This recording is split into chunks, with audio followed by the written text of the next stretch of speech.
Hi, fourth graders. It's Mrs. G again. We're just going to talk a little bit more about Pink and Say. I know I just read you the story and it's quite lengthy. So instead of diving into what kind of person is Pink or what kind of person is Say, or even the theme of this, let me give you an overview of the plot and what the whole thing was about. Really, I want to go through the story elements of Pink and Say. So think of that mountain, the story mountain, where we begin with the exposition. I'll move you through the rising action. As writers, you know exactly what that is. I'll tell you what the climax was, the falling action. So let's go through that before we begin tackling questions, deeper questions, so that you can understand the story as a whole. So let's begin with the exposition. And remember, the exposition is where the characters are introduced and the setting. So the exposition of Pink and Say introduces two characters, Say, who is a 15-year-old farmer from Ohio, and Pink, who is a former slave. Both were fighting for the Union in the Civil War. They met in Georgia after a fierce battle in a blood-soaked field.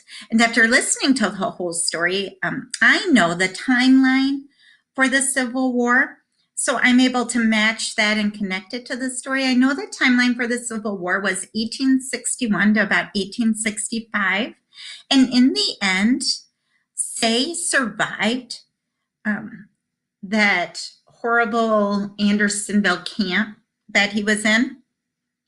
So I know it was more towards the end of the war. So I'm going to guess this is about 1865 now, just to be even more specific.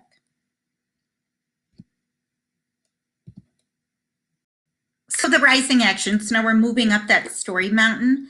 The rising action in the story starts with Pink carrying Say, who is wounded, to Momo Bay's house, which is Pink's house.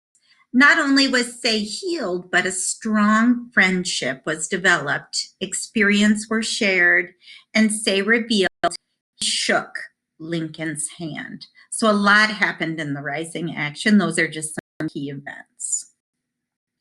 And we know Momo Bay's house is probably in Georgia because that's where Pink found Say and wounded in a field.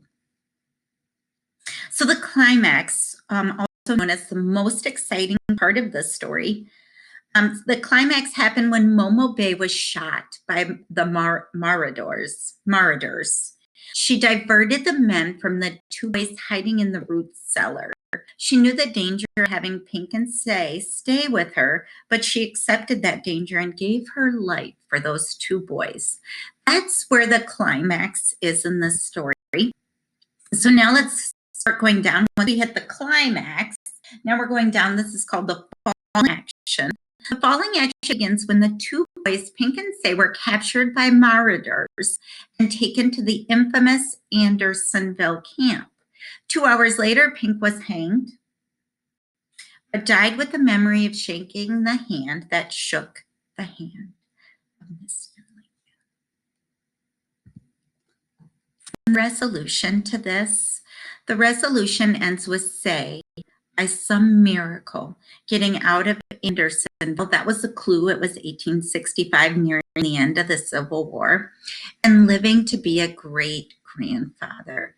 And just so you know, Patricia Polacco was her great grandfather. That was Say.